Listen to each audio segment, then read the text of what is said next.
All right, Bankless Nation, welcome to another State of the Nation episode. David, what are we talking about today? What's the theme? We are modeling out ultrasound money. We put out the episode with Justin Drake a while ago. And so now we are getting Justin Drake back onto the show to get into the granular details of what makes ultrasound money. There are numbers to discuss. And so we are going to discuss all of them. There are numbers to discuss. There are models to discuss. There are 4 different pieces to this. David, you tweeted this out pre-episode, and we're going to get into all of them. 25% staking, Ooh, annualized, APY. In ETH terms? In ETH terms. ETH supply, maybe it peaks at 121 million and never gets higher than 120 million.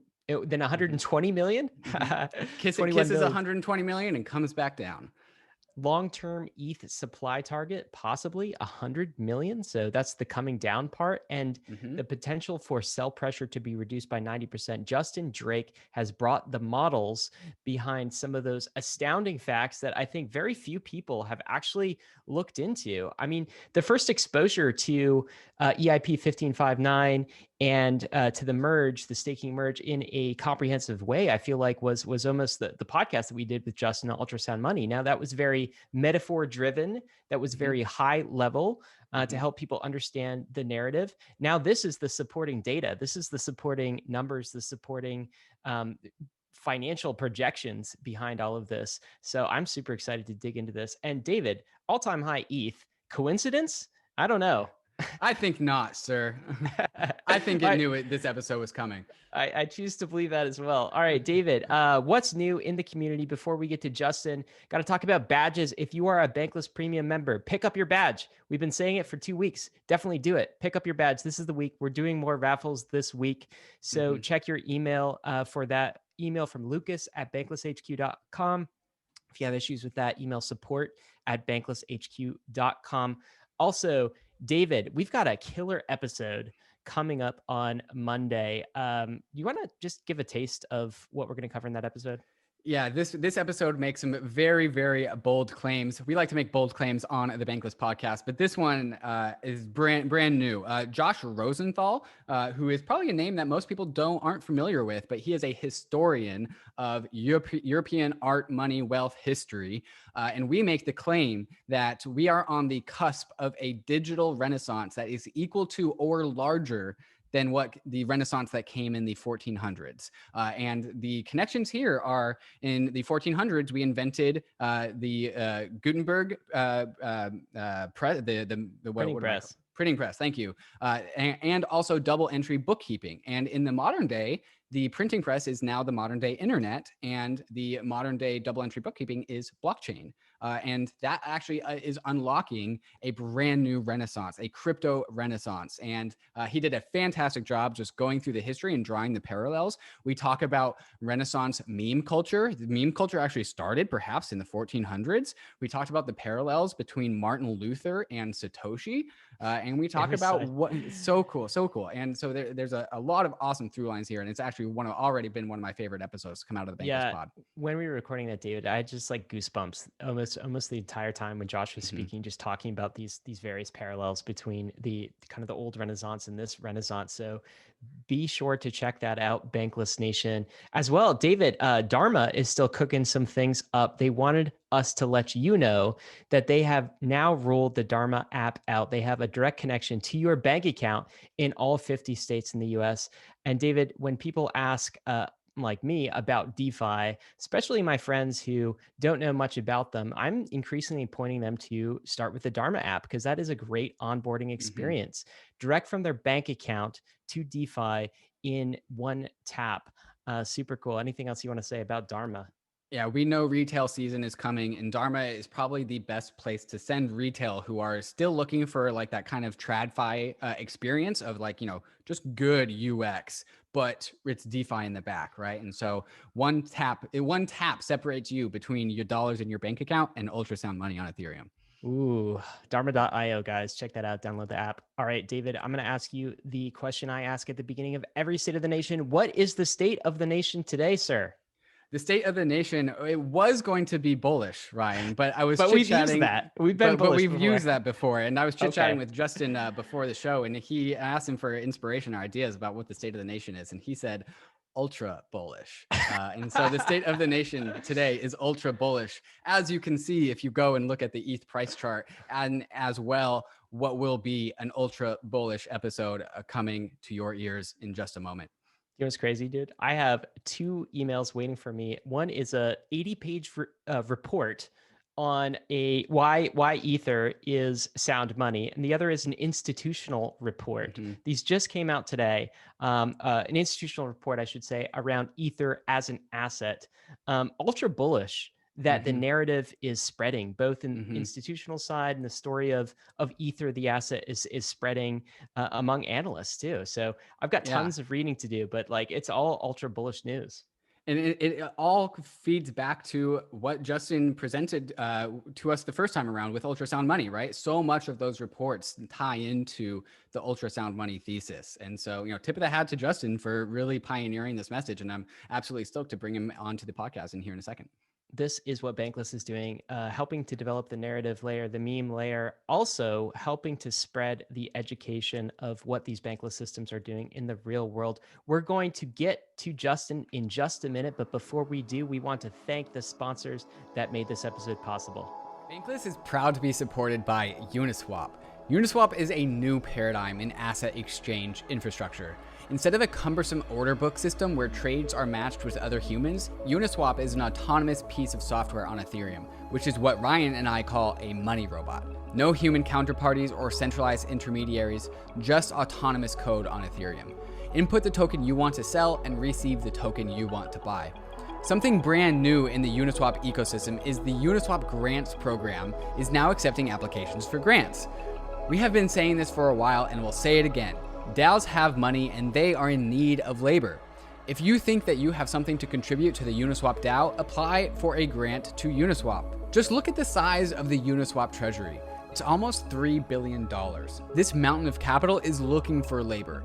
Do you have something of value to contribute to the Uniswap DAO? No matter how big or small your idea is, you can apply for a uni grant at unigrants.org and help steer Uniswap in the direction that you think it should go.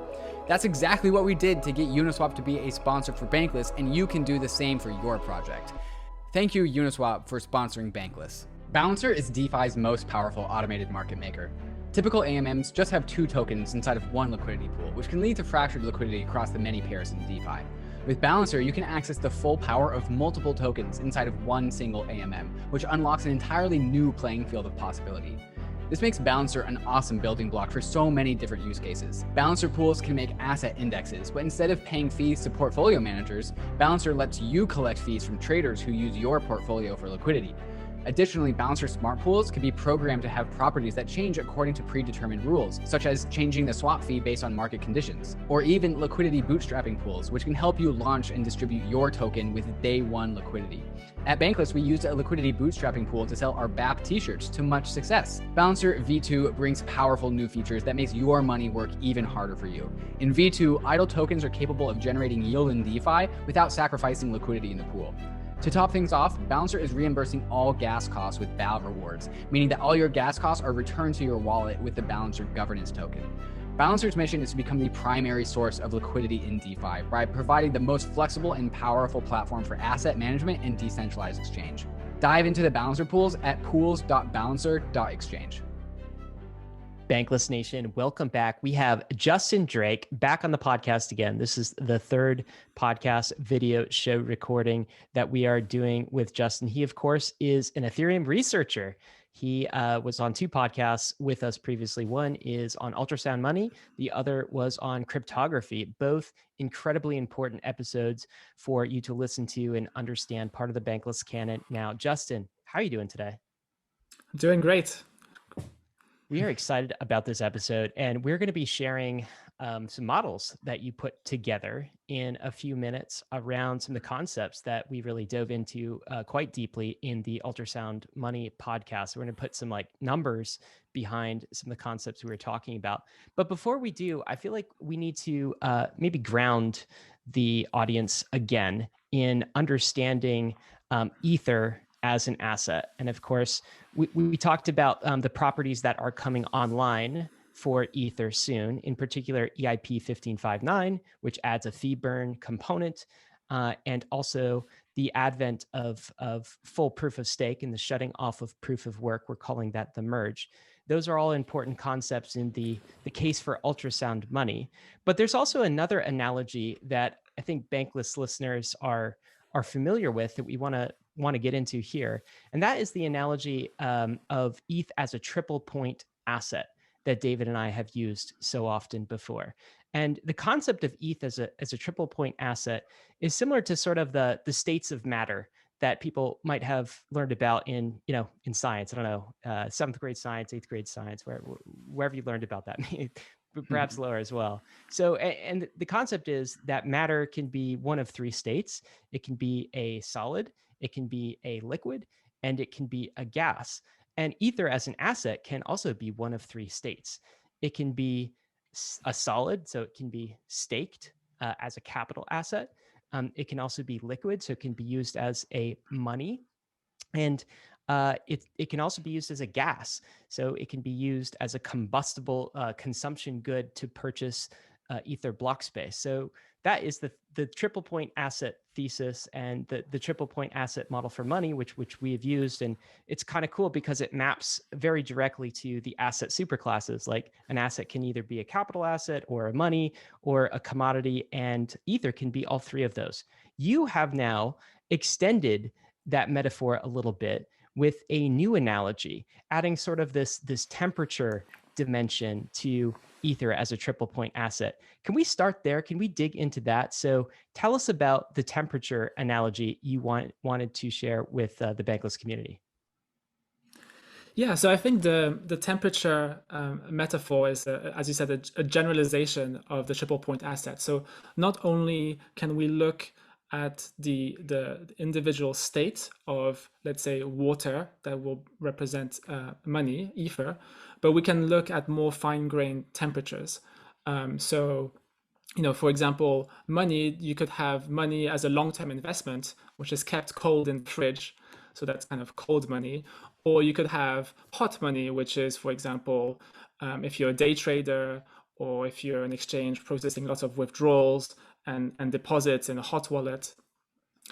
And I think the reason why this temperature of money metaphor is useful in the context of ultrasound money is that really there's three big consequences of EIP 1559 and the merge, and they each affect a different state of water. So there's one key innovation that improves the kind of liquid money, as it were. There's one which improves the characteristics of the solid money, and one that improves the characteristics of gas money.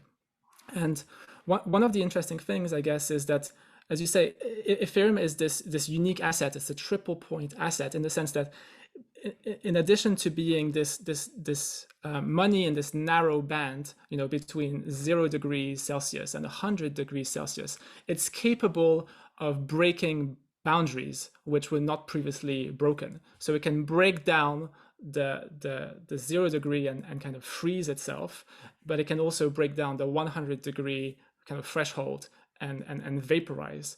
So that, that's the analogy of having gas and literally vaporizing it, just like you would vaporize gasoline when you consume it. It leaves the system into the ether. So yeah, looking forward to kind of explain what are these three key changes to the cash flows, right? So in the previous episode, we had the energy metaphor, right? We had energy in the form of electric energy going through the various components. And the reason why I chose the electricity metaphor is because I wanted to focus on the components, right? There was these three components. There was the battery, there was the engine, and there was the solar panel. But here, I really want to focus on the asset and on the cash flows. And as you said, I think this episode is all about modeling the cash flows and understanding how big they are and how they circulate, and what are the consequences maybe for total supply, what are the consequences in terms of sell pressure, etc., etc. So Justin, let's hash out this this temperature metaphor just a little bit more. So we have Ether as a capital asset, we have Ether as a store of value, and we have Ether as a transformable, consumable asset. How do these map on to the three phases of matter?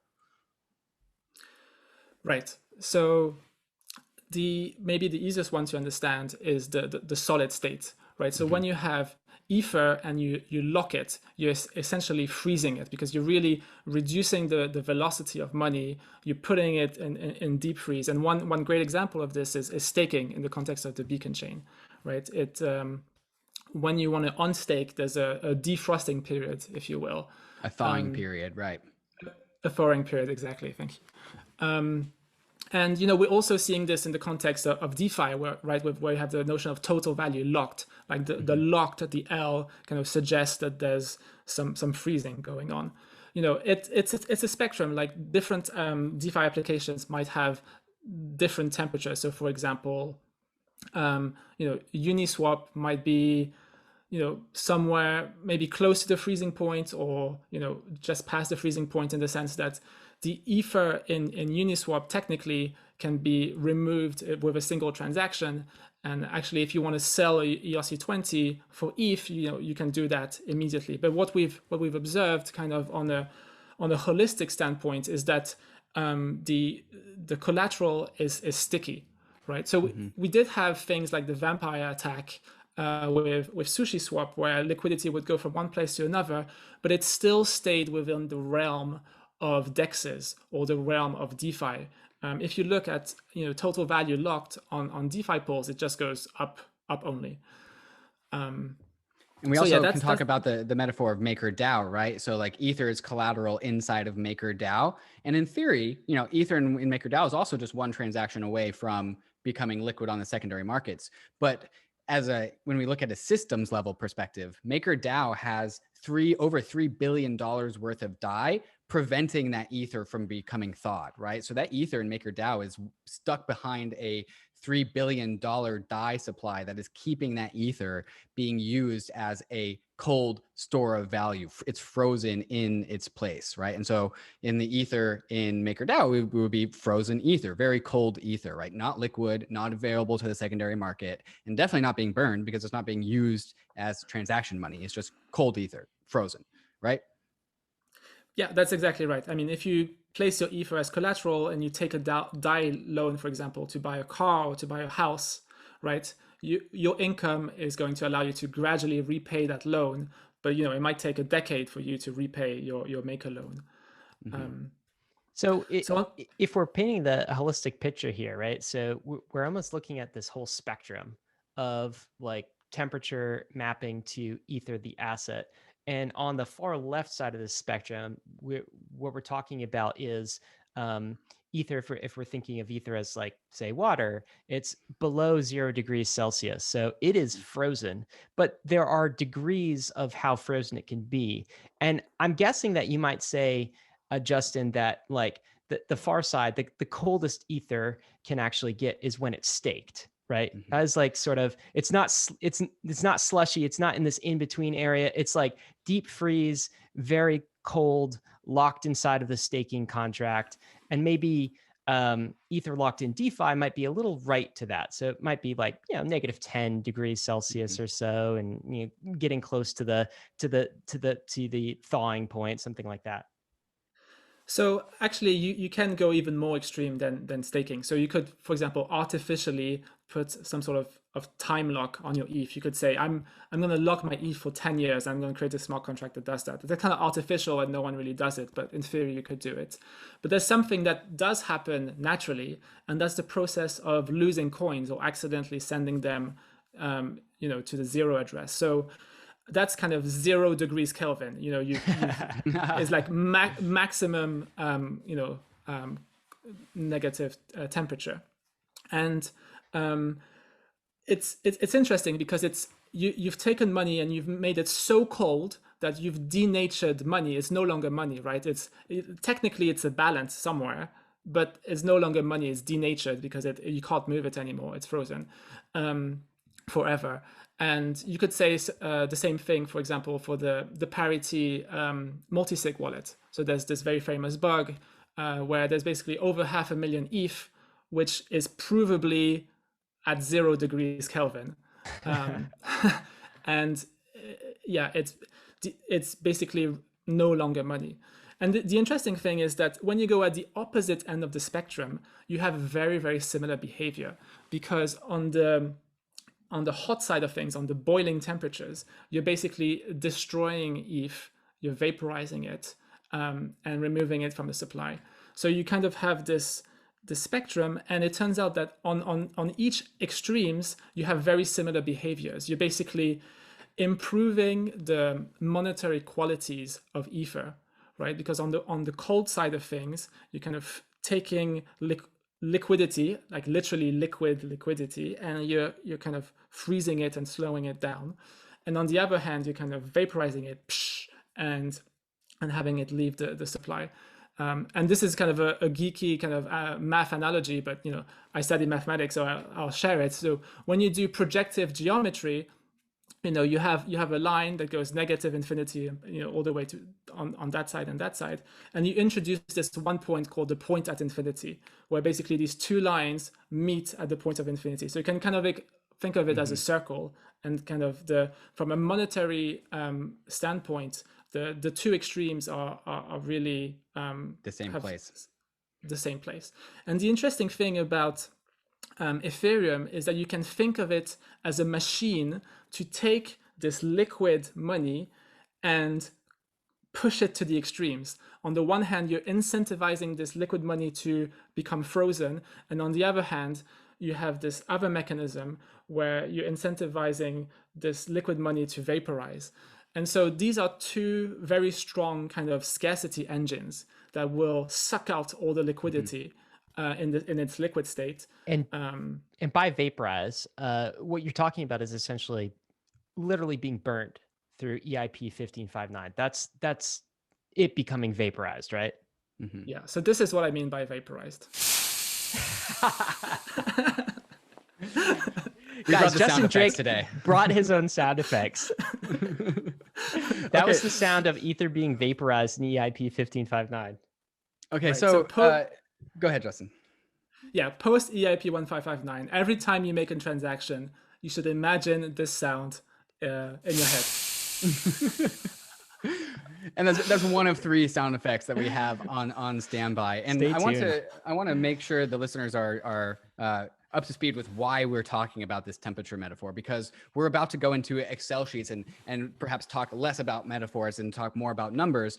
But the metaphor is really, really useful to hold in our brains as we model this thing out, both as a model with numbers, but also a model for understanding these things. And I think what we just finished on right there is a fantastic through line. We have, I'm picturing like a cylinder, like a test tube cylinder, and we have the hot water at the top and we have the frozen water at the bottom, and then the liquid water in the middle, right? And that composes like the Ethereum system as a whole, right? Boiling water up at the top, which is the Ether being used as transaction fees, and then some of that being vaporized and leaving the system.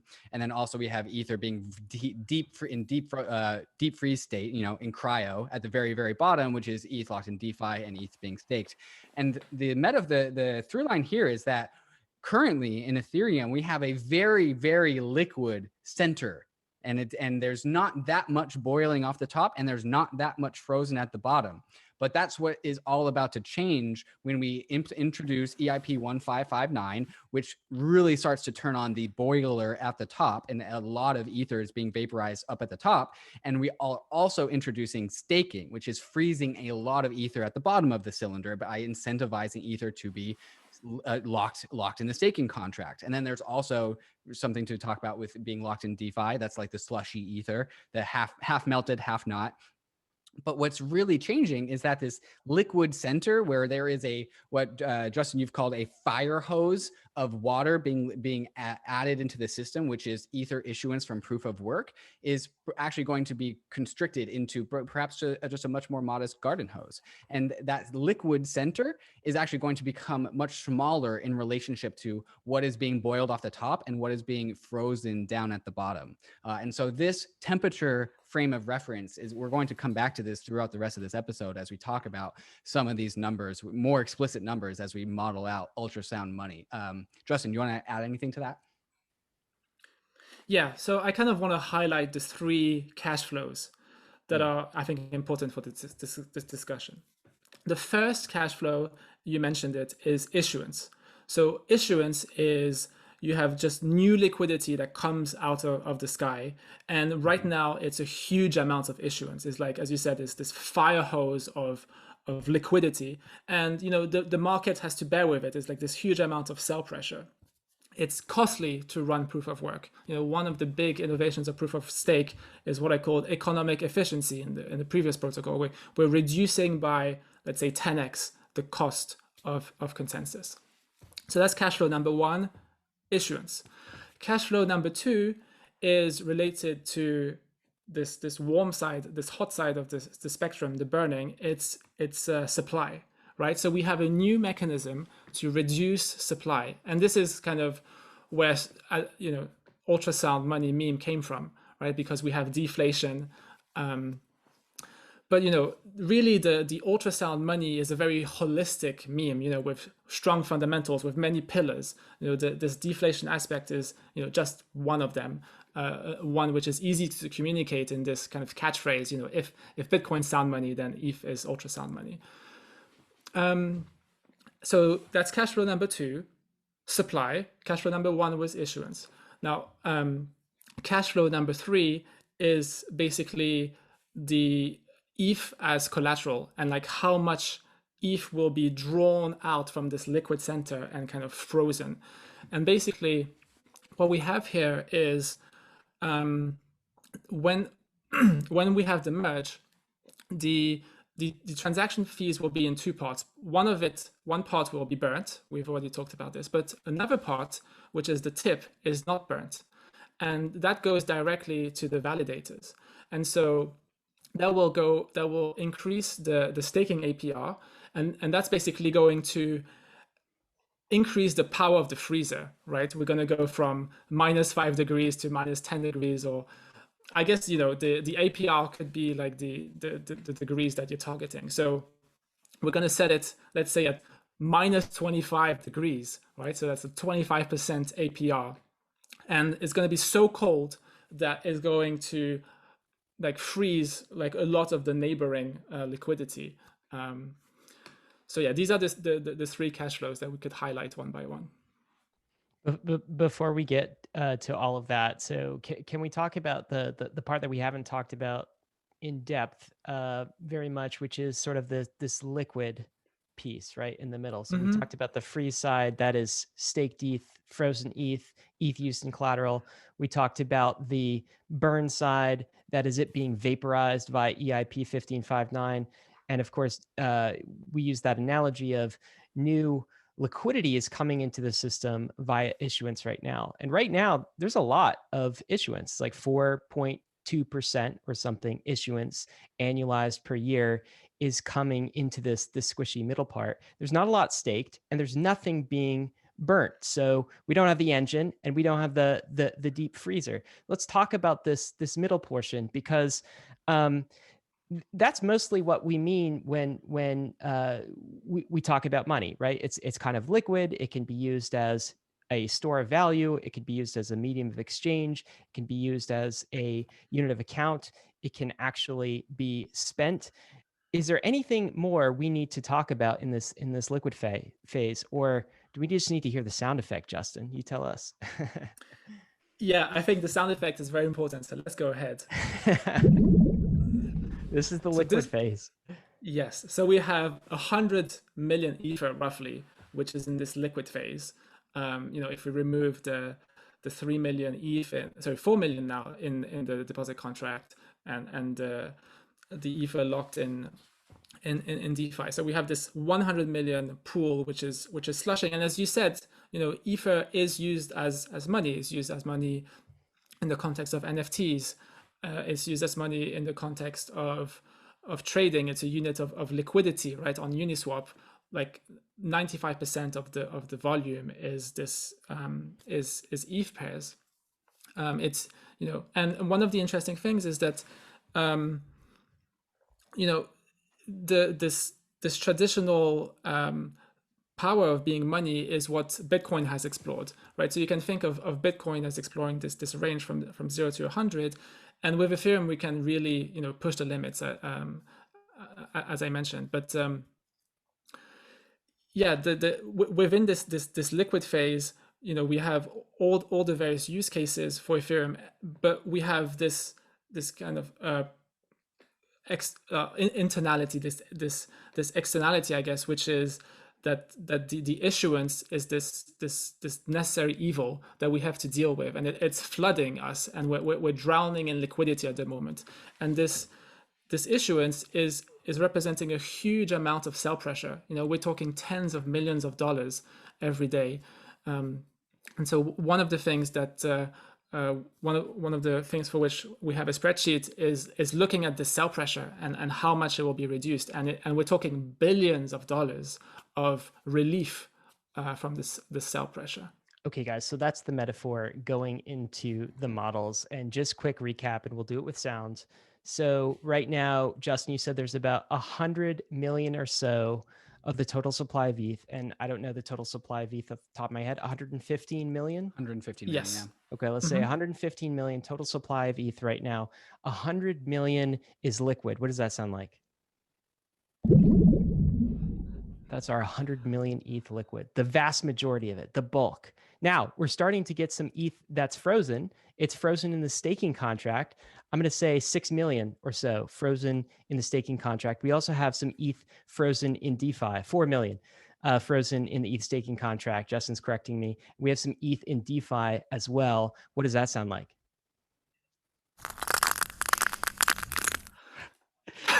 So you should imagine like the water becoming ice and I'm imagining that. I'm also imagining my childhood in the cold winters of Canada, just when I hear that.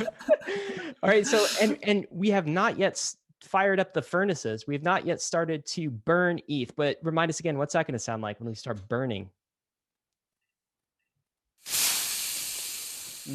Sizzle. Sizzling July on the pan. 15th, EIP 1559. Okay. All right. So that is the setup, guys.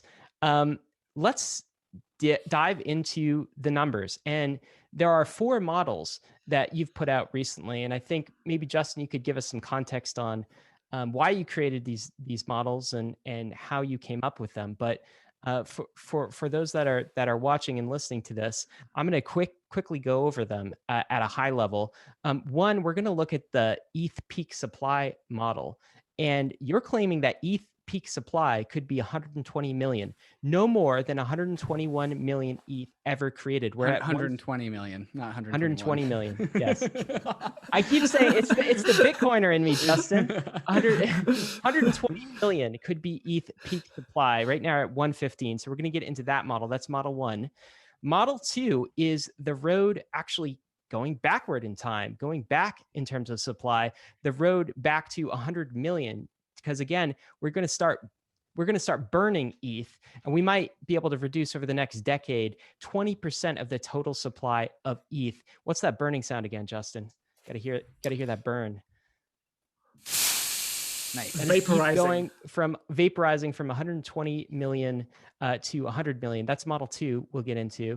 Model 3 is we'll get into the net buy pressure. So David was talking about, we have issuance of about 4.2% that is feeding this fat middle. There's 100 million supply ETH with 4% issuance or so per year. That is getting greatly restricted. So we're going to talk about the implications of sell pressure reduced in Ether on Ethereum by as much as 90%. That's model 3. And the last model we're going to talk about is the incentive for individuals and for people who own ETH to freeze their ETH. And that is a staking APY that is getting massively increased to possibly 25%. We'll talk about how that's even possible, because it's not coming from issuance. It's coming from transaction fees. And this is the first time I've actually seen transaction fees added to the revenue cash flows that stakers receive. So we're going to go through those 4 models. Before we do, Justin, is there anything else? Like, why did you come up with these models in the first place? Tee these up for us. Right. I mean, we've had, you know, these big structural changes with EIP 1559 coming and the merge coming, but I wanted to quantify things. And I think the big story really of the last few months is that we have one kind of mega cash flow, which is the transaction fees, and that's the root of everything really, because it unlocks, you know, the high APR when you're staking. It unlocks the burn, and you know, I just wanted to see, okay, what were the numbers, because no one was talking about it. So, you know, one number that I was personally very surprised by was the 25% staking APR, and you know, we can talk about the consequences there. I guess you know, in terms of the supply, I you know, in my original like little graphic for which introduced ultrasound money, I had this projected kind of cap, very conservative cap at 2 to the 27. And you know, I just like powers of 2 because you don't have to bike shed too much. You know, like 2 to the 28 was clearly too high, 2 to the 26 was clearly too low, like 2 to the 27 was the right kind of binary order of magnitude. But people were kind of confused, like, why did he choose 2 to the 27? It's not a good meme number, it's a bit too geeky. So it's like, okay, let's try and refine this, you know, to the closest million. And it turns out we can refine it to the closest 10 million. And you know, like the spreadsheet kind of suggests that we will never hit 120 million. We'll be able to peak under it, and then basically once we have the merge, the total supply can go down. And then like the reason why I created this other spreadsheet, like the road back down to 100 million ETH is because 100 million is a kind of a nice meme number. And I was wondering, okay, is it actually feasible for us to start at 120 and then go back down to 100 million? And the answer is yes. You know, it might take a decade, it might take 2 decades, but it is definitely possible to have the total supply go back down to 100. And 100 million kind of has a bit of historical significance because Vitalik at some point, you know, had this Reddit post where, you know, he was making projections around the difficulty bomb, and he said, you know, it's possible we'll never hit 100 million. And then, you know, we crossed 100 million, and then all the Bitcoin maxis were like, haha, you know, you have no supply cap, infinite supply, blah blah blah. Well, it's possible it's kind of like the revenge of the 100 million, where we're going back to 100 million. And then the other thing that I actually, that was the very first spreadsheet that I created was around it was actually in preparation for our previous podcast.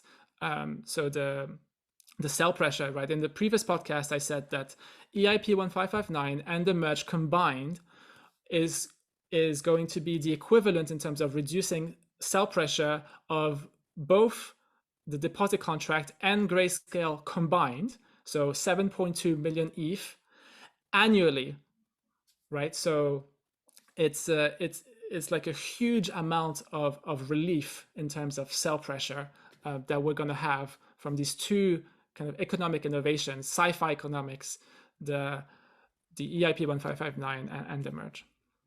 Okay, let's dive into it now then, Justin. This, of course, is the meme brought to life with numbers, with an actual model, a projection of supply and the economic implications, what would happen. Let's go to the first model, which is a spreadsheet that people will find in the show notes. Of course, if you're watching on YouTube, you'll find this in the show notes on YouTube. This is a spreadsheet you put together for a model of ETH peak supply. And the claim in this spreadsheet is pretty simple. There may never be more than 120 million ETH in existence ever. Again, it's back to this diagram. We might hit a point where we go ultrasound, we grow ETH supply, and then it might bend back downward. And that point might be 120 million. Can you explain some of the variables behind this scenario and why 120 million is kind of, it's an estimate, of course, but it's almost a conservative estimate as well? Get into this for us. Absolutely. So, you know, the way that you predict supply is quite easy. Like you look at the supply today, and then you basically add the daily supply. And there's various things that will influence the daily issuance. I mean, that will influence the daily issuance. So right now, the daily issuance is composed of two things. Number one is the proof of work issuance, which is about 13,600. It's actually a little bit below that, so I've put 13,550. And then we have the daily proof of stake issuance, which is I think around 800 ETH per day. But I put 1,000 ETH there in the best guess because that's going to be the average between now and the merge. And then there's these key dates that are right. So the key date number one is when will EIP 1559 be activated? Because from that point onwards, there's going to be a huge relief in sell pressure because part of the fees, which will normally go to the miners and be converted into electricity and electricity bills and sold, it's like a forcefully sold, economically forcefully sold, will now instead be burnt and not sold. So right now, the current plan that was announced a few days ago by Tim and the whole crew is 14th of July 2021. But of course, we could slip. We've slipped many times, and so my conservative date for EIP 1559 is the 14th of August 2021. And the reason why I've put it there is because we actually have to hard fork. And the reason we have to hard fork is because there's this difficulty bomb, which will stretch the block times. And so it's a necessity. And at this point in time, the devs have extremely high confidence that EIP 1559 will go in this fork coming up in London. So Justin, the variables that really drive the difference between what you're calling the best guess, the more leaning conservative guess, and the conservative guess are the activation date for EIP 1559, which is targeted for July, but could stretch into August, possibly, maybe likely not later. Also, the merge date. So that's the date at which proof of work goes away and proof of stake becomes the consensus engine for the entirety of Ethereum. The proof of work issuance, that's going to not really an assumption. That's pretty static. That's Right. definitely baked in. Daily average POS proof of stake issuance, that could vary some, but that feels pretty secure as an assumption as well. This other one, average daily fee burn. So there's kind of a range on that. On the conservative side, looks like there's an average fee burn of about 3,000 per day, ETH per day. And on the best guess side, it's about 6,000. What are we burning per day right now? Is it closer to 6,000? Well, right now we're not burning anything. Excuse me, not burning. In theory, right. I meant in transaction fees. Yes. Right. So the 100-day and 30-day and even 7-day moving average are 12,000 ETH per day. Okay, and then the 365-day moving average, which is like the really conservative one, which spans a very long stretch of time, is at 7.5 thousand ETH per day. But as I see it, the total amount of transaction fees per day is one of these metrics which is quite volatile, but directionally it's up only. Let's say 10,000 ETH per day with a 70%, or let's say 60% fee burn, then that's how you would arrive at this 6,000 ETH per day. Like the conservative one, 3,000 ETH per day, I just don't see how it could go below 3,000 ETH per day, given that we have 10,000 ETH per day in transaction fees, and there's no way the fee burn will be 30%. And then, so Justin, based on these assumptions, we get a best guess case where we have about 118, call it million ETH in total supply, max total supply, right? Because at this point in time, it's going to start bending down and we're going to start burning more than we're issuing, right? That's the best guess side of things. If you were a bit more conservative, we get to a number that's closer to 120 million ETH as the max supply. Absolutely, yeah. And the lean conservative is 119 million. So yeah, I'm expecting we'll peak between 118 million and 120 million. And as you said, from the point of the merge until kind of the foreseeable future, we will deflate very likely every single day. The supply will go down and down and down. And the reason is that proof of stake is so damn efficient, right? Like you need very, very little issuance to run the proof of stake. And so like even a moderate amount of transaction fees will more than compensate for the issuance. So Justin, it's your belief that after EIP 1559 and the merge, that there's no way that we are not burning more ether than we are issuing. You seem like you have complete confidence in that. Yeah, I'm going to say 99% confidence that at the point of the merge, we're going down. And I have high confidence, let's say 95% confidence that for the years to come, let's say 10 years, we're going to be going down pretty much every single day. Justin, this is a massive narrative buster, because I think a lot of people have heard the narrative that ETH supply is infinite, right? That it has no cap, right?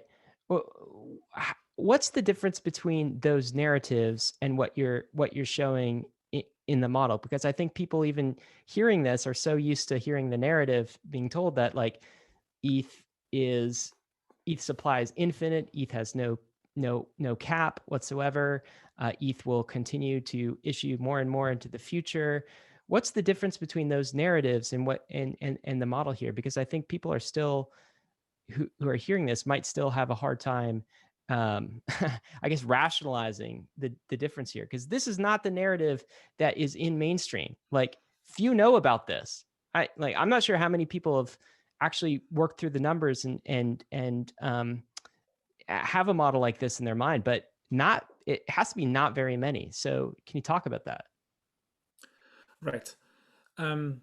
So right, at any given point in time, the ETH supply is finite, and there's always been a constraint on issuance, right? At Genesis, it started at 5 ETH per block, and we've gone nothing. We've always respected that constraint.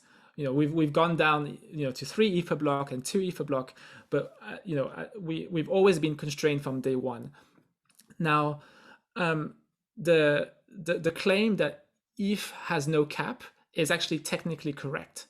And the reason is that, in theory, if there was no fee burn and purely just issuance from proof of stake, we would just grow every single year. Now, it turns out that with proof of stake, you can cap, you can have a provable cap, which is under a million ETH.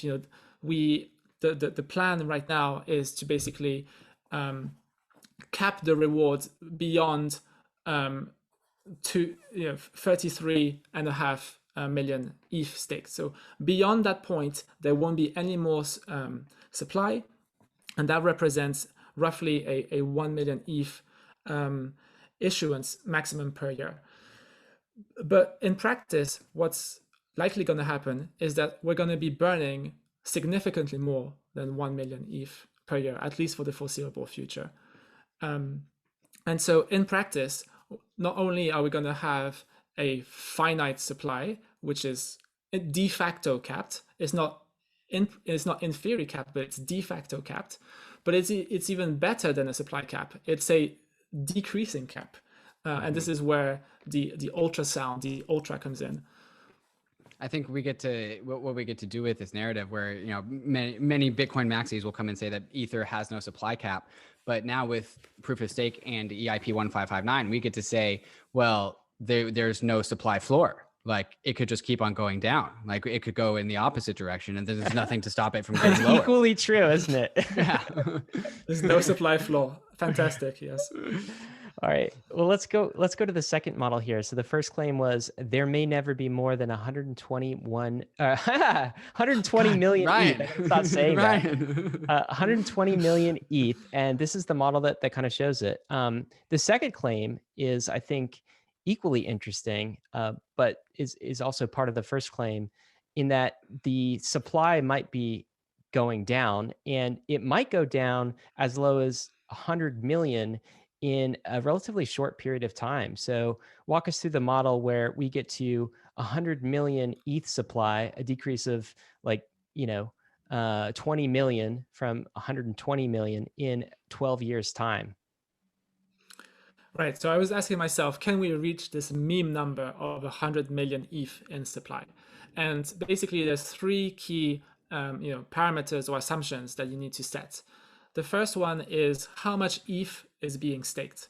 And here you can take kind of the maximally conservative approach, which is to say we're going to have the 33.5 million ETH, which is the maximum amount of ETH in terms of issuing rewards.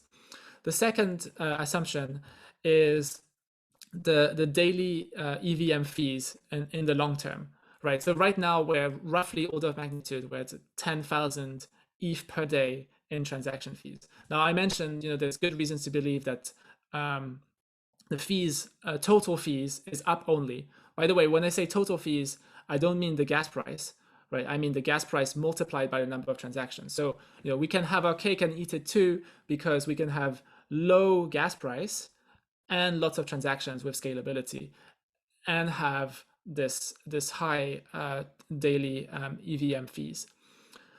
And then there's this third parameter, which assumption, which will be removed once we have EIP 1559, which is what is the fee burn percentage, right? We're doing 10,000 ETH per day, roughly. How much of that is burnt? Is it 70%, 7,000 ETH per day? Is it more? Is it less? And it turns out that it doesn't really matter too much. The ballpark is correct. If it's slightly more, it's good because we're deflating faster, we're reducing supply. If it's slightly less, then that's also good because it means a higher staking APR for the validators, which means more ETH that gets frozen. So either way, we win. Kind of the really important number, I guess, is the daily EVM fees long term. And so, like, if we plug in the numbers, you're welcome to plug in your own numbers. But my best guess was we're going to have 30 million ETH staked long term. We're going to have at least 10,000 ETH per day, and we're going to have a fee burn percentage of roughly 70%. And that gives us about 12 years to kind of go down from 120 million ETH back down to 100 million.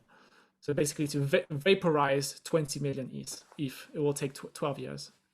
This best guess of 10,000 ETH being burned per day, that's actually where we currently are in right now in EVM fees. And so not only is that what you're saying your best guess is, but like we've actually already checked that box in theory, according to current Ethereum gas demand. Is that right? That is correct. I mean, the gas market, as I said, can be quite volatile. It depends on things like, what is the activity happening on Ethereum? It depends on what the volatility is of the market. It also depends on competitors. Maybe some new blockchain project comes out there which is so much better than Ethereum, and all your users migrate away. There's many different factors that will influence the gas market. Do you know what I find funny is even the critics of Ethereum at this point, a point of critique is never that ETH block space demand will go down. That's never a point of criticism at this point in Ethereum's life cycle. It was maybe 2016, 2017. No one will use DeFi. No one will use smart contracts. Ethereum is a solution in search of a problem. It's not anymore. In fact, their criticisms are the opposite. Gas fees are too high. And that's why Ethereum will lose in the long run is kind of a narrative playing out. So even the critics, don't claim that block space demand is going down. Even they think ETH gas demand is going up. But what this would mean in your best guess case, where we are reducing total supply by 20 million over 12 years, that's an annual supply rate decrease of negative 1.4%, right? So right now we're issuing 4.2%. If this best guess turns out to be true, what you're saying, Justin, is we'd have an annualized decrease of 1.4% in supply. Am I reading that correctly? Yeah, that's about right. So every year the supply would decrease by 1.4%, roughly. Even the most conservative, can we just maybe walk through that? Even the most conservative side of things, where fee burn percentage is lower, daily EVM fees are about half of what we're doing right now, and there's a lot of ETH staked and locked up. Even that, we're still burning ETH. Absolutely. We're still deflationary. Even in like this super conservative scenario, we're still burning. More We're ETH than still we're issuing.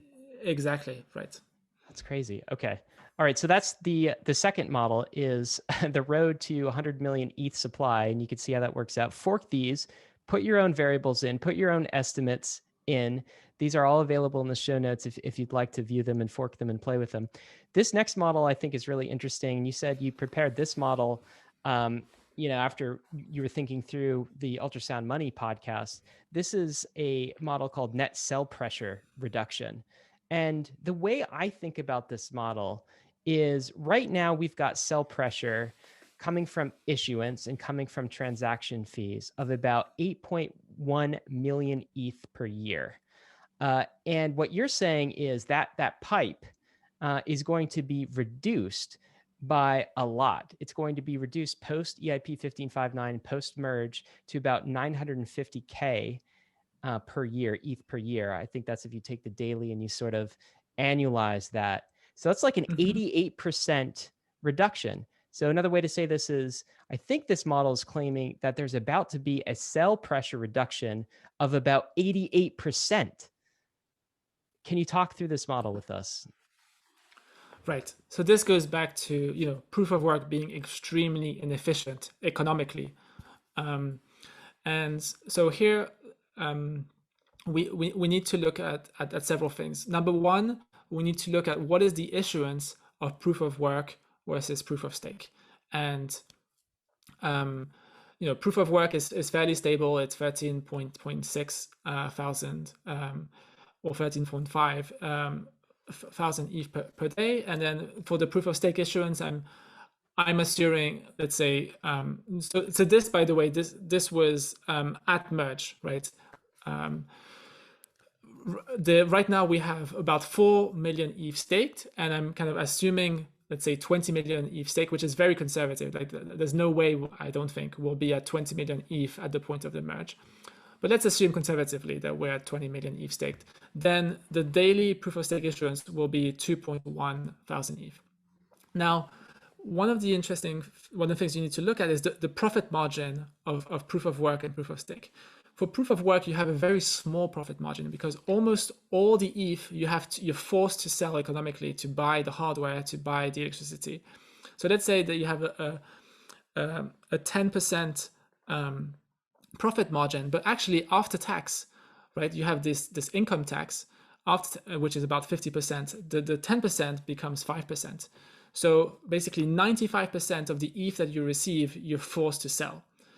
Now, in proof of stake, you have a very different scenario where you don't have the electricity cost, you don't have the hardware cost, you only have the taxes. So your profit margin is 50%, and you're only forced to sell the other 50%. And actually, on this point, I kind of want to correct one of the things that I said in my previous podcast. I said in the previous episode that proof of stake is not distributive, right? We were basically claiming that if all the rewards accrue to the validators, to the stakers, but that's actually not correct, because roughly half of your ETH that you receive as a validator, you're gonna have to pay an income tax. In most jurisdictions, income tax is around 50%, and so you have this natural sell pressure, which is a distribution mechanism for proof of stake. Anyway, you plug in all the numbers, and you also include the fee burn, and you go from 22,000 ETH per day in cell pressure, which is an insane amount of cell pressure. We're talking, let's see, 2.5K ETH. That's about $50 million per day, which is insane of cell pressure. And we're going to reduce that down by roughly 10x to 5 million ETH per day, which is much more reasonable. And so when you annualize this, it turns out that the sell pressure reduction is the equivalent of the deposit contract, which is around 4 million ETH, and Grayscale holding the 3.2 million ETH combined. But that's not like a one-time reduction in sell pressure. It's every single year we're going to have, the equivalent of 7.2 million ETH that is not sold on the market. So you can, if you want, you can think of it as buy pressure. 7.2 million ETH per year of buy pressure. That is insanely cool. And so just to reiterate, like removing sell pressure is the same thing and at the end result of things as adding in new buy pressure. It's basically two sides of the same coin. And what Justin Drake is saying is that by removing the sell pressure of proof of work issuance and then also removing the sell pressure of EVM fees paid to the validators / miners, what we are able to get out of that is the equivalent of both Grayscale and the deposit contract every single year. And so this is a recyclable mechanism. We get to generate an equivalent amount of buy pressure that Grayscale puts in, and also an equivalent amount of deposit demand that the Beacon Chain staking contract also puts in. And we get to have this year and next year and next year and next year, and until we perhaps even break through that 100 million ether supply floor. There's no floor for ether supply. I guess going back to the original analogy that we were talking about, David, you mentioned sort of this fire hose that is feeding the center with the liquid portion of ETH, and it's just feeding it more and more ETH every year, about 8.1 million ETH supply per year. And that's being reduced by a massive amount. So that's being reduced to about 950K ETH per year. So there's just like an 80 to 90% reduction. We're moving from a fire hose, as you said, to a garden hose of liquidity that is filling that center part, the states of matter, that liquid part of ETH. And to extrapolate on that as well, right? Like, not only do we go from just a fire hose of ether issuance flooding this like metaphor of this like cylinder of various temperature, and where this middle part is just getting injected with just liquidity, like ether selling pressure. But on top of that, we have the top part of this metaphorical cylinder, which is now burning ether, right? It's vaporizing ether. And so that with what is being liquid is being vaporized by EIP 1559. And we also have, and so the liquidity is being dried up that way. And then also we have, on the flip side of things, we have this incentive to stake your ether. And so while this middle section of lukewarm ether, it's very quickly getting vaporized or getting staked. And while it's also not getting resupplied by a bunch of new proof of work issuance, it's only getting resupplied by a very small trickle of proof of stake issuance. And this turns my brain to some sort of like kind of stock to flow analysis, where the center part is the new issuance, and it's becoming very, very low. And a lot of that, the total ETH supply is either getting burnt or staked, right? Which is the stock. And so there's very little ether supply that's accessible in liquid, which is actually a security mechanism to Ethereum, because not having too much ether on the secondary markets is a way to protect Ethereum from would-be attackers, because there's not that much ether available to them to purchase on the secondary markets and attack. Justin, did I say anything that tripped you up, or did you like that? That was amazing. That was fantastic. And one thing I'll mention is that in the stock to flow becomes negative, right? Because we have more. And so that's something for the Bitcoiners to wrap around in the current model. Right. Massive amount of net sell pressure is reduced. This is crazy. So what are we talking about? A factor of 10 or so of efficiency, net sell price reduction? What's going to happen? Like, when that happens, when EIP 1559 comes around, when the merge happens, all of this net sell pressure is reduced by 80, 90%. Like, what happens? I wonder what could happen. I guess we'll find out. Justin, we've got one last model to go through, and then we're going to talk about a few other things. But before we do, Bankless Nation, we want to thank the sponsors that made this episode possible. AAVE is a borrowing and lending protocol on Ethereum, and just recently released AAVE version 2, which has a ton of cool new features that makes using AAVE even more powerful. With AAVE, you can leverage the full power of DeFi money Legos, yield, and composability all in one application. On AAVE, there are a ton of assets that you can deposit in order to gain yield, and all of those same assets can also be borrowed from the protocol if you have deposited collateral. Here you can see me getting a 200 USDC loan against my portfolio of a number of different DeFi tokens and ETH. I'll choose a variable interest rate because it's a lower rate than the stable interest rate option, but I could choose the stable interest rate option if I wanted to lock that interest rate in permanently. One of AAVE's V2 features is the ability to swap collateral without having to withdraw your assets, trade them on Uniswap, and then deposit them back into AAVE.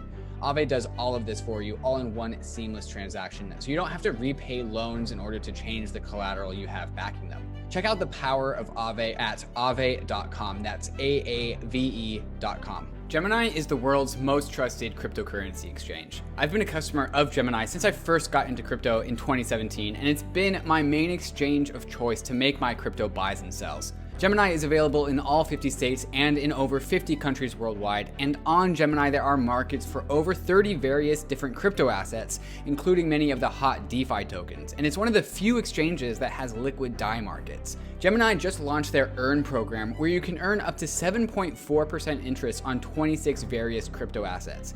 If you're tired of paying fees in DeFi, or you don't want to worry about DeFi exploits, but you still want to earn interest on your crypto assets, Gemini Earn is the product for you. Another product I'm stoked to get my hands on is the Gemini Crypto Back Credit Card, which gives you 3% cash back on all of your purchases, but paid to you in your preferred crypto asset.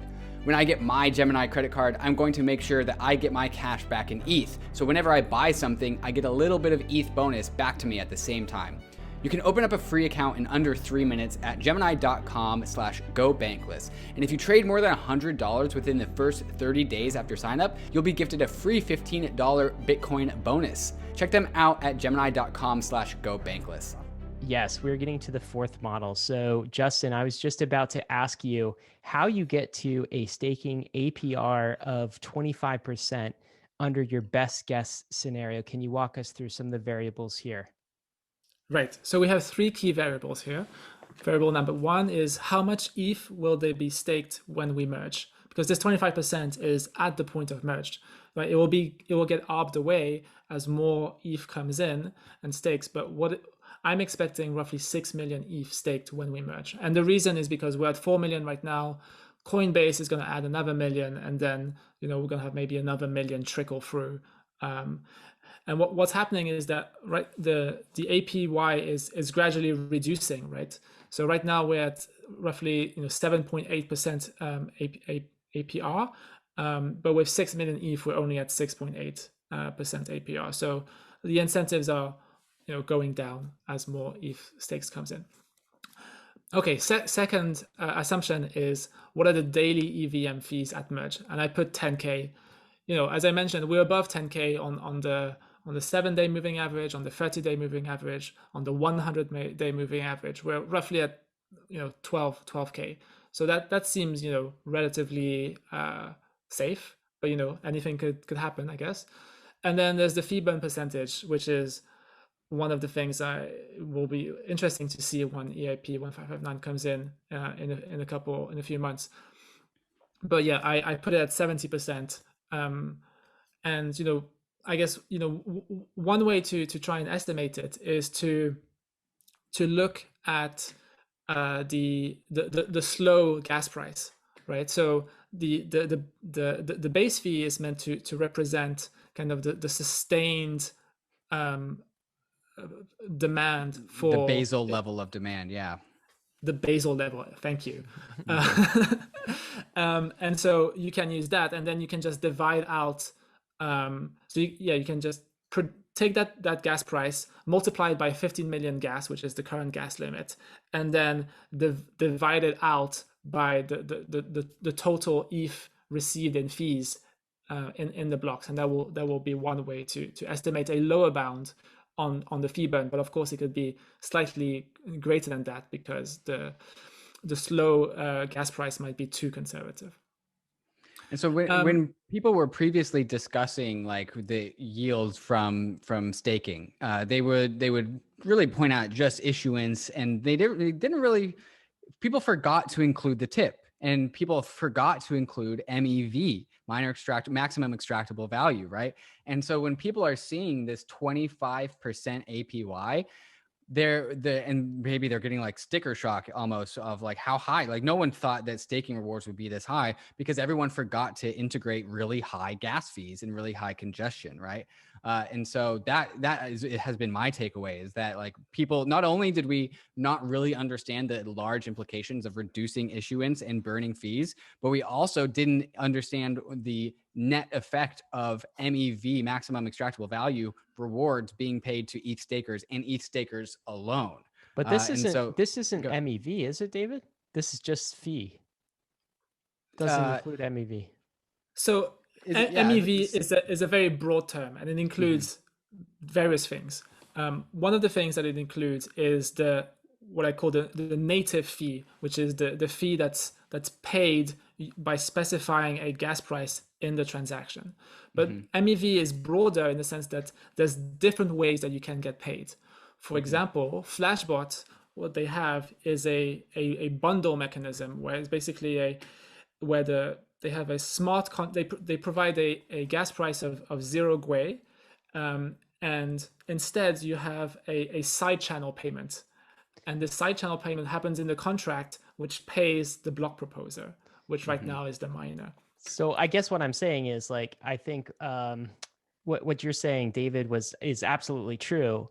But what I'm saying is, I think Justin's model only includes the protocol-specific fee revenue as part of MEV. So if you wanted to include all MEV, it would be even more than this. Is that correct, Justin?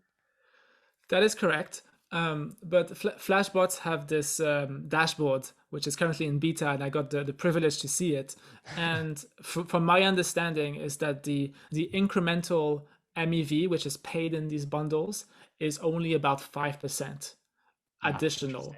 So it's right now, at least, it's relatively small, but things could change. And this daily EVM fees, which is right now around 10K, that could go down, but you're right, you need to take into account the possible increase in the fees that are paid through Flashbots, because those will go directly. This is pure tip that goes directly to the validators. There's nothing is burnt really in the Flashbots fees. Earlier in the episode, Justin, you talked about how like the staking Ether is so cold that it freezes the Ether proximate to it. And I think this is the time to revisit that metaphor. Can you walk us through that metaphor and how this has to do with this 25% APY? Right. So 25% is clearly, insane and crazy, and it's not going to last long. It's going to be a temporary thing. And so what's going to happen is that more ETH is going to come in and stake. And so the very natural question you might ask is, how much ETH is going to come in and stake? And get one frozen. way and get frozen, exactly. And one way to answer this is using a model. And what you could include as a parameter in your model is, what is the fair cost of money of Ether? What is the opportunity cost of staking Ether and as opposed to doing something else with your Ether? And then the other thing you need to model is, what is the cost of staking other than the opportunity cost? So there's various other costs. So for example, there's the compute and bandwidth cost, but there's also the risk that you might get slashed. There's some sort of bug. There's also the risk that you go offline and you accumulate these offline penalties. My personal estimate for the cost of staking is roughly 1%. Okay. I might be overestimated, I might be underestimated. That's for you to put in whatever you think is appropriate. And for the cost of money of the opportunity cost, I would put it roughly at 5%. So let's say a 6%, fair staking APR. Anything over 6% will get arbed away. Now, if you go back to the second spreadsheet, the road to 100 million ETH, you'll see that even when you have 30 million ETH staked in this best guess column number E, the staking APR is actually above 6%. So if I'm correct, that 6% is kind of the fair APR towards which the market will converge, then we're going to see tens of millions, on the order of 30 million ETH staked. So if this road to 100 million comes true, we're going to have roughly 100 million ETH. 30 million of it is going to be in deep cryogenic cold storage. We're going to have some amount locked in DeFi. I don't know. Right now it's 11 million ETH, but that's been growing extremely fast. Maybe it could be 20 million, 30 million, 50 million. We don't know. And then the rest, which is going to be probably like a minority, is going to be this liquid ETH, which will be available to be sold on exchanges and used to fuel kind of this high velocity Ethereum economy. And so returning again to the cylinder of ETH at varying temperatures metaphor, where we have very little new ether being added, the liquid new ether being added to the middle, and where we've gone from where we are now with 4 million ether locked in the staking contract. That ether is so cold because it's receiving such a high APY from fees and issuance that 4 million ether is so cold that it's going to freeze perhaps up to 30 million more total ether, right? And then we already have 11 million ether locked in DeFi. Perhaps that doubles over the next year to 20 million. All of a sudden, we have 50 million ether frozen, right? Either in DeFi or in the staking contract, and that's all but half, like a decent, not half, but 40% of the total supply of ether is frozen, right? Meanwhile, we have on the flip side of things, EIP 1559 burning off a lot of that excess vaporware or water vapor. And then we have only a small, modest garden hose of liquidity being trickled in via new proof of stake issuance. And so that is the complete final like model of this like ether cylinder of varying temperatures. That is exactly right. You've summarized it perfectly. And that is how we model, ladies and gentlemen, ultrasound money. Wow, guys. All right, so that's how you got to those numbers, Justin. There may never be more than 120 million ETH. We might, over the next 10 years, decrease that to 100 million ETH. Sell pressure is going to get massively reduced, 80 to 90% with the efficiency of proof of stake. And then staking APY at the start of the merge could be as high as 25%. And then it will decrease from there as more ether is getting cryogenically frozen. That's what these models are showing us. Justin, let's maybe end with this. How soon could all of this happen? I think crypto is the crypto markets and just crypto natives in general are very used to living these like bull bust cycles and like these almost like these 4-year kind of repeating cycles. And a lot of this maybe stems from Bitcoin being the dominant asset, and there is a halvening every 4 years where Bitcoin supply gets cut in half. So every 4 years we sort of anticipate something new is going to happen, a changing of the cycles. But I think that EIP 1559 and the merge are going to happen much more quickly at an accelerated rate, and maybe at a rate that the crypto industry is not typically used to. So how soon could all of this happen? I know we talked about it a little bit, but there's this concept being floated around of the accelerated merge. What is this? How likely are we to hit the merge date and also the EIP 1559 date of July? Right. So let me talk about the accelerated merge and what it means. Basically, it means that we try to merge as soon as possible, but we have a proof of a MVP, minimal viable product. We remove all the bells and whistles that could slow down the merge. So we remove withdrawals from the beacon chain back to the EVM. That can wait, a few more months for what we call the post-merge cleanup.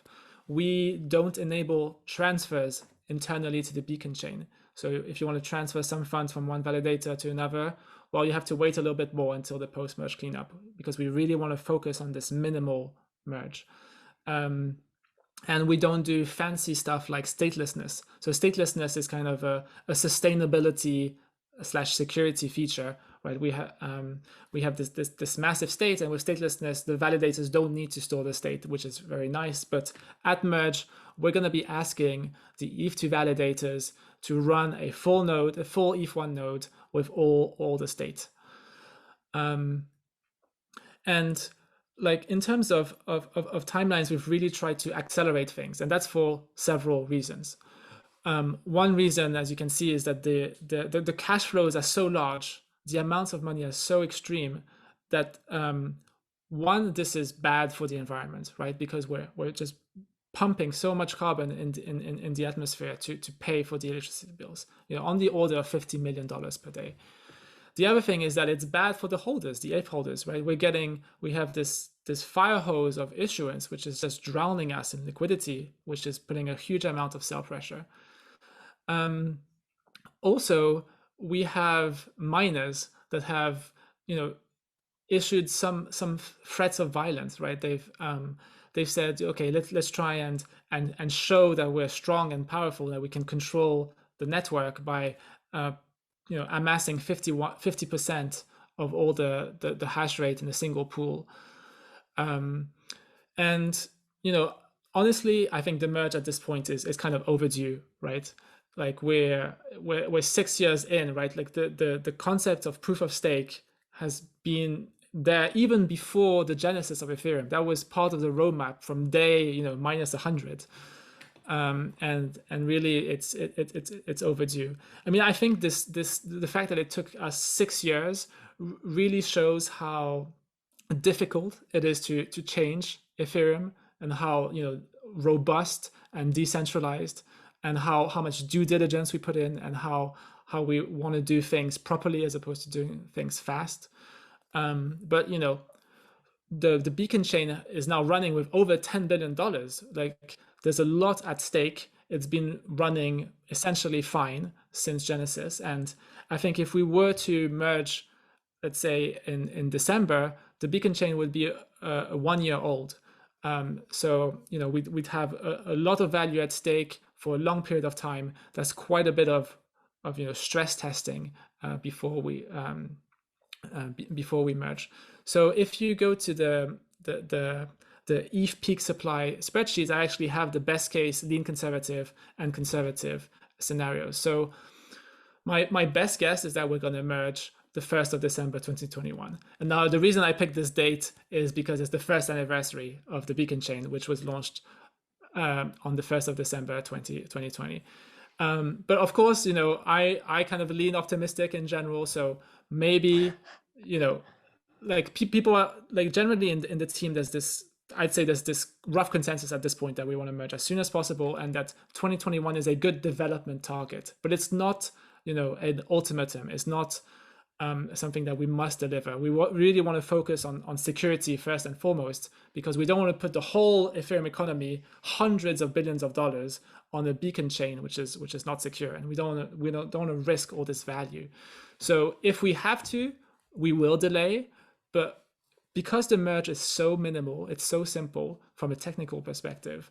As far as I know, no one believes that the merge would come after Q1 2022, and so that's why I put my conservative timeline at the 31st of March 2022 for the merge.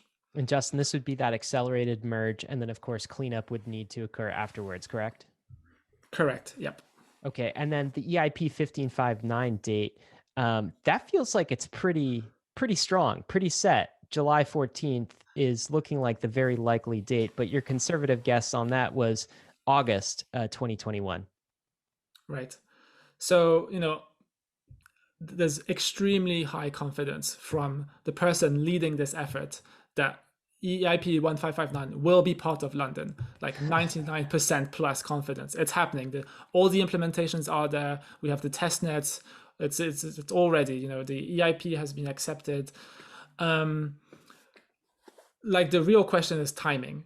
But we're talking about weeks. That's the uncertainty period. And as I mentioned, we have this difficulty bomb, which is a forcing function. So we have to hard fork, and we will hard fork with EIP 1559. The question is just, are we going to hard fork in July, August, and potentially in the extreme case, early September, but no later than September 2021. So back to the acceleration that I was talking about when I asked this question, I don't think the crypto market is used to this amount of issuance supply chain change in such an accelerated period of time. First of all, the amounts are massive, right? Going from like 4% to -1%.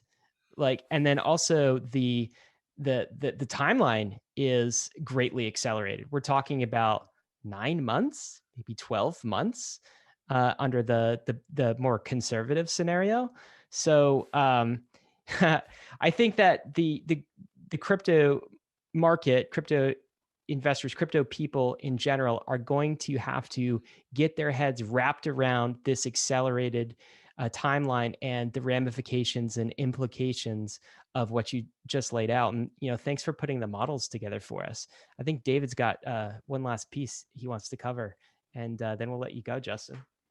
And Ryan, you can stop showing your screen just to finish these things off. And it's, Justin, I want to finish off with, again, another metaphor or kind of like vantage point for viewing Ethereum and moving forward. And you've talked about Machs when it comes to ultrasound money. Like if we were at Mach 1, Ether is supersonic and we are actually burning more Ether than we are issuing.